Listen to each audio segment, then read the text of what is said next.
Mi nombre es Michioku, y esta noche quiero invitarte a un viaje que comenzó no con una explosión, ni con una señal misteriosa, ni siquiera con un avance científico notable, sino con un simple malentendido. Al principio, creíamos haber encontrado un cometa, ni más ni menos. Un antiguo viajero helado que surca las profundidades del espacio interestelar, deslizándose pasto a nuestro sistema solar por un breve momento cósmico antes de reanudar su viaje eterno. Sin embargo, el cosmos tiene un sentido del humor, y rara vez revela sus secretos sin una lucha. El objeto que ahora llamamos 3, Jan Atlas, no se comportó como ningún cometa que hayamos visto antes, aun cuando el observatorio Atlas en Chile lo detectó en julio de 2025. Los astrónomos lo consideraron rutinario, simplemente otro visitante interestelar como Oumuamua Borisovy. Su órbita hiperbólica nos aseguró que no estaba ligado a nuestro Sol. Eso era intrigante, pero no exactamente sorprendente. Después de todo, el universo es vasto, y ocasionalmente los objetos pasan a través de él. Sin embargo, al examinarlo más de cerca, al observar su tenue cola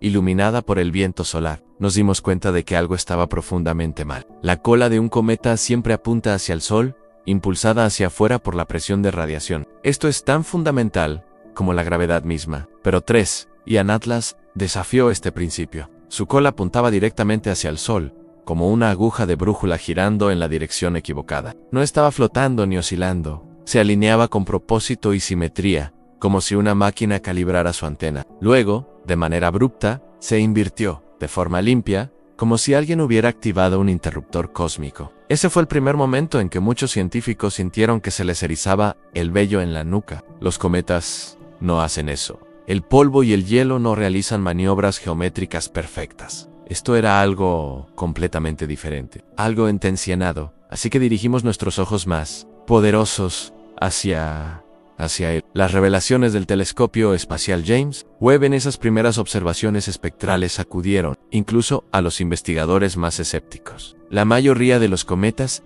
están compuestos de agua congelada, mezclada con polvo de carbono, metano, amoníaco y moléculas orgánicas, lo que nos gusta llamar bolas de nieve sucias. Pero 3, Jan Atlas estaba compuesto casi completamente de dióxido de carbono, casi un 90%, con casi nada de agua. Un cometa sin agua ya es raro, pero uno que brilla desde el interior radiando Keller es aún más extraño. Y luego, la metalurgia a níquel sin hierro. En la naturaleza, el níquel y el hierro suelen venir juntos. Las estrellas los fusionan. No puedes separarlos sin un procesamiento industrial intenso. Sin embargo, aquí había una composición con alto contenido de níquel y una deficiencia de hierro, tan extrema que no coincidía con ningún cuerpo natural conocido por la ciencia. Fue entonces cuando algunos de nosotros empezamos a susurrar: esto no es una roca, esto es una nave. Sin embargo, la ciencia exige precaución. Muchos esperaban que el Sol resolviera el debate a medida que 3, Jan Atlas, se acercaba a su perihelio, el momento en que enfrentaría el intenso calor del Sol y el estrés gravitacional. Los telescopios de todo el mundo se prepararon para la dramática desintegración que casi todos los cometas experimentan. Pero en lugar de desintegrarse, resistió. El Sol incluso lanzó una eyección de masa coronal directamente hacia él, un disparo de escopeta solar capaz de despojar a los planetas de sus atmósferas. Y 3, Jan Atlas no titubeó. Absorbió el impacto y continuó avanzando, su temperatura estabilizándose como si estuviera envuelto en algún tipo de escudo térmico. Ningún cometa se comporta así, pero una nave espacial podría luego. Estaba su forma en un objeto largo y estrecho, con una relación de aspecto de 10:1. Evocador de Oumuamua, pero sin el caos y la inestabilidad que observamos en ese visitante anterior. 3, Jan Atlas se movía con absoluta estabilidad, controlado y equilibrado, como si un sistema a bordo mantenía la orientación en tiempo real. Mi colega, el profesor Avalop, una mente brillante que no tiende a exagerar, estimó que la probabilidad de que estábamos observando un objeto artificial era del 40%. Muchos le criticaron por ser demasiado audaz. Después de lo que vi, me pregunté si él estaba siendo demasiado conservador, porque luego, 3 Jan Atlas cometió su mayor violación de la física. En lugar de acelerar lejos del Sol, utilizando el efecto de onda gravitacional, una maniobra que nosotros mismos utilizamos cuando enviamos ondas más lejos en el espacio. Este objeto desaceleró. ¿Entiendes lo que eso significa? No hay frenos en el espacio. Nada simplemente decide desacelerar a menos que tenga propulsión o intención. Pero 3, Jan Atlas se deslizó en una curva de desaceleración suave y constante, como una nave espacial que se aproxima a un destino. Y mientras desaceleraba, ocurrió algo más. Algo sutil, tenue y absolutamente inconfundible. Escuchamos una señal, 3 pulsos, una pausa, 3 pulsos, una pausa, repitiéndose cada 247 segundos en la línea de hidrógeno. La frecuencia universal utilizada en la comunicación interestelar teórica durante más de medio siglo. La única frecuencia que predijimos que todas las civilizaciones entenderían. El hidrógeno es el elemento más abundante en el universo. Su línea espectral es una estrella polar cósmica para la comunicación. Y ahora, algo allá afuera lo estaba utilizando. No era ruido aleatorio, ni interferencia cósmica. Era un patrón, un ritmo, una estructura matemática deliberada. En ese momento, cruzamos un umbral que la humanidad ha temido y soñado durante siglos. Ya no estábamos preguntándonos si estábamos solos en el universo. Estábamos escuchando a algo que podría ya saber que existimos. Sin embargo, la comunidad científica no estaba unificada. La mitad creía que 3 Ian Atlas era nuestro primer encuentro con una sonda interestelar. Quizás antigua, quizás automatizada, quizás el vestigio de una civilización perdida. La otra mitad se aferraba desesperadamente a explicaciones naturales, convenciendo a sí mismos de que el universo podía imitar la inteligencia simplemente por pura coincidencia. Pero a medida que llegaban más datos, la negación se volvía cada vez más difícil de sostener. El telescopio James Webb registró un patrón de polarización antinatural desde su superficie que cambiaba en sincronía con los pulsos de radio. Los telescopios en Chile observaron su cola dividiéndose en 2 corrientes luminosas que se intersectaban en un perfecto ángulo de 90 grados, una geometría que la naturaleza no produce en las colas de cometas. Se parecía menos a gas escapando y más a un sistema de señalización y el mundo observó con creciente inquietud mientras 3 Ian Atlas se deslizaba más allá del plano orbital de la Tierra. El 29 de agosto, hizo un pequeño pero deliberado ajuste, alineando su trayectoria precisamente con el plano eclíptico de los planetas exteriores. Durante 27 horas, su trayectoria predicha formó una línea recta perfecta que atravesaba directamente Marte, Júpiter, Saturno, Urano y Neptuno. Mientras mantenía esa alineación, comenzó a brillar suavemente, pulsando en intervalos que coincidían con las resonancias orbitales de nuestro sistema solar, como si midiera, calibrara o armonizara con la disposición planetaria. Esto era coreografía, esto era intención. Y luego llegó el destello en un repentino rayo enfocado de luz ultravioleta que duró exactamente 2.8 segundos, lo suficientemente potente como para ionizar el viento solar, estrecho, dirigido, no disperso. Cuando rastreamos su trayectoria por el cielo, apuntó hacia una región entre Vega y Lira, el origen de la famosa señal WOW, detectada en 1977, y entonces, tan rápido como había comenzado, todo terminó. La luz se apagó, los pulsos de radio desaparecieron, 3 Ian Atlas se oscureció, y la mayor era incógnita en la historia de la astronomía apenas comenzaba. Cuando 3 Ian Atlas se apagó, el mundo entró en una extraña clase de silencio. Un silencio no de ausencia, sino de anticipación, como si el universo mismo hubiera pausado para tomar aliento. Los observatorios de todo el mundo continuaron rastreando sus últimas coordenadas conocidas, esperando incluso la más tenue señal de un rastro térmico o un destello reflejado. Pero era como si el objeto simplemente se hubiera evaporado en el vacío. NASA lo catalogó oficialmente como ópticamente perdido, un término que suena inofensivo hasta que te das cuenta de lo que implica. Un objeto capaz de desaceleración controlada, señalización ultravioleta direccional y alineación inteligente había desaparecido intencionadamente de nuestros instrumentos. Sin embargo, la desaparición fue solo el comienzo, porque en lo profundo de la telemetría cruda del telescopio espacial James Webb, grabada en los últimos milisegundos antes de que el destello V se desvaneciera, los científicos descubrieron algo extraordinario.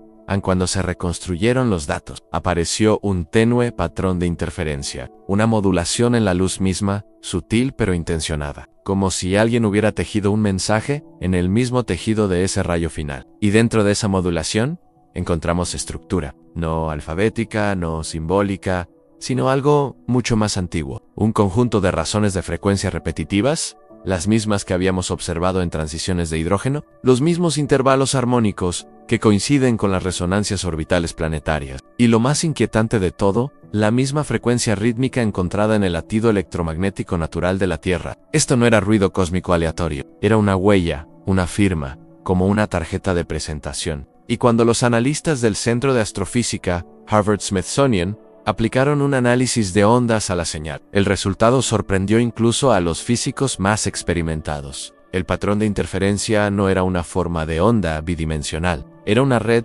tridimensional, una estructura espiralada e interconectada que se asemejaba a la doble hélice del ADN. Pero esto no era biológico, era matemático, un lenguaje geométrico, una constante universal codificada en resonancia en lugar de símbolos, un plano no de vida, sino de intención. A mi colega Avalov, que una vez propuso con cautela la idea de que 3 Ian Atlas podría ser artificial, describió este descubrimiento como una forma de escritura cósmica, no un mensaje destinado a ser leído, sino uno destinado a ser sentido, un mensaje incrustado en la vibración de la energía misma. Y si tenía razón, entonces cualquier inteligencia que creó este artefacto no esperaba que descifráramos oraciones, esperaban que entendiéramos armonías. En el momento en que esta noticia se filtró a través de canales secundarios, NASA invocó protocolos de clasificación. Archivos desaparecieron, servidores fueron borrados. El Instituto SETI emitió una declaración cuidadosamente elaborada, afirmando que no había evidencia creíble de estructuras artificiales. La Agencia Espacial Europea cerró discretamente varios archivos de datos públicos para mantenimiento, pero la verdad ya había salido a la luz. Antes del cierre, investigadores independientes de todo el mundo lograron copiar la forma de onda y cargarla en simuladores de resonancia cuántica. Lo que sucedió a continuación debería haber sido imposible. Mientras la forma de onda pasaba por los simuladores, un eco armónico comenzó a crecer de manera constante y predecible, como si la señal interactuara con el espacio-tiempo mismo. Luego, en un umbral preciso, toda la simulación se invirtió, colapsó y se apagó, pero no antes de producir una salida final, una frase generada automáticamente por un módulo de traducción de EA, diseñado para convertir la simetría matemática en significado lingüístico. La frase era simple, aterradora y hermosa. Recordamos durante un breve periodo. Menos de 2 horas, esta frase circuló a través de tablones de anuncios científicos, canales universitarios encriptados y grupos de investigación privados. Como una chispa que cae en pasto seco, encendió una tormenta de debate. ¿Qué significaba? ¿Quién nos recordaba? ¿Se nos dirigía como especie, como forma de vida, o como participantes en alguna antigua historia cósmica que ya no recordamos? Pero en menos de un día, cada mención de la frase desapareció eliminada, limpiada, negada. La narrativa oficial se estabilizó. Andrés Ian Atlas era un cometa natural. Sus anomalías eran resultado de errores de sensores y errores de cálculo. Sin embargo, nadie que hubiera visto los datos pudo olvidar lo sucedido, y nadie pudo ignorar lo que pasó después. 2 meses tras la desaparición de 3 Ian Atlas, múltiples observatorios comenzaron a detectar ecos tenues de la misma firma armónica incrustada en el destello UVA. Pero estos ecos no provenían de Vega o Lira, ni de ningún lugar más allá de nuestro sistema solar. Provenían de su interior, una resonancia profunda en la heliosfera, débil, casi imperceptible, pero indudablemente coincidente. En algunos lo desestimaron como interferencia solar. Otros propusieron que era simplemente un reflejo de la señal original, rebotando en los campos magnéticos del Sol. Pero un pequeño grupo influyente, los mismos investigadores que primero aislaron la red de frecuencias, ofrecieron una interpretación más inquietante. Creían que el eco era una respuesta, no del artefacto que nos dejó, sino de algo más. Y mientras este debate burbujeaba, la humanidad enfrentaba una crisis paralela. Una no de ciencia, sino de creencias, porque un fenómeno tan profundo como 3 Ian Atlas no existe en un vacío. Rompe las paredes entre disciplinas entre cosmovision, entre lo físico y lo metafísico. De repente, el ámbito de la astronomía colisionó con los dominios de la teología, la filosofía y el mito. Durante milenios, los cielos han sido nuestro lienzo para el significado. Los cometas eran augurios, los eclipses eran advertencias. Las estrellas eran el lenguaje de los dioses. Y ahora, en la era moderna, un objeto que mostraba inteligencia había cruzado a nuestro sistema, enviado un mensaje matemático, se alineó con nuestros planetas, señaló hacia una estrella famosa por una transmisión misteriosa, y dejó detrás un código que decía recordamos. Para algunas religiones tradicionales, esto planteaba una amenaza existencial. Si la humanidad ya no estaba sola en el universo, ¿qué significaba eso para las escrituras? Para la singularidad divina, para la idea de que fuimos hechos a imagen de Dios. Algunos líderes denunciaron el descubrimiento como un engaño, herejía o incluso una prueba, pero otros vieron en 3 y Anatlas una validación, un signo de un creador lo suficientemente vasto como para poblar el cosmos con innumerables hijos, para las tradiciones orientales. El objeto se sentía menos como una interrupción y más como una confirmación. El Buda, el hinduismo y otras filosofías que abrazan la creación cíclica y la reencarnación no encontraron contradicción en la noción de seres avanzados en otros lugares del universo. La llegada de Tres y Anatlas encajó naturalmente en sus cosmologías, donde dioses, devas y entidades iluminadas pueblan un multiverso infinito de mundos. Y luego estaban los proponentes del contacto paleo, las antiguas teorías de astronautas que han sido desestimadas por los académicos convencionales. Para ellos, Tres y Anatlas no era un primer contacto, era un regreso unrecordatorio, una visita de cualquier inteligencia que pudo haber visitado la Tierra en tiempos antiguos. Si así fuera, la frase "te recordamos" llevaba una implicación escalofriante. Recordamos lo que eras, hemos venido a ver lo que te has convertido. Pero, ya sea que el mensaje fuera una advertencia, o una bienvenida, una amenaza o una promesa, una verdad, se volvió imposible de ignorar. Tres, y Anatlas no estaba aquí solo para pasar, estaba aquí para activar algo. Quizás dentro de nuestro sistema solar, o quizás dentro de nosotros mismos, un espejo levantado a la humanidad, reflejando nuestras esperanzas, temores y preguntas sin respuesta. Y a medida que los ecos de esa firma armónica continuaban pulsando suavemente a través de la heliosfera, una cosa se volvió cada vez más clara. La historia no había terminado. Tres, y Anatlas no nos había dejado. Nos había despertado mientras la humanidad permanecía dividida entre el escepticismo y la creencia, entre el miedo y la esperanza. Los ecos dentro de nuestro sistema solar crecieron ligeramente más fuertes. No lo suficiente para acaparar titulares, ni para activar alarmas, pero sí lo suficiente para que aquellos que observaban con atención sintieran que un nuevo capítulo estaba comenzando. La firma armónica, tan tenue que existía en el límite de la instrumentación, llevaba las mismas razones, las mismas huellas resonantes incrustadas en el último destello emitido por Tres y Anatlas.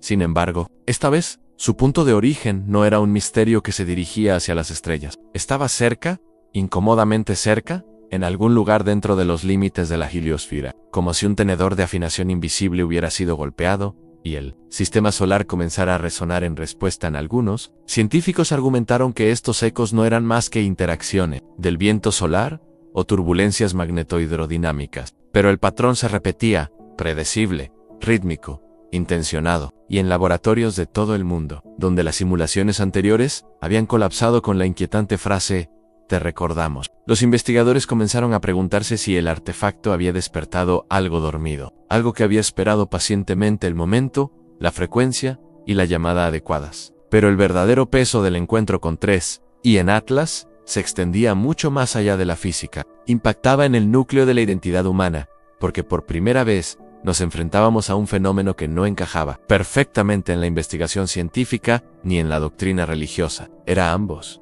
y era ninguno. Un acertijo tejido de matemáticas y misterio, lógica y asombro.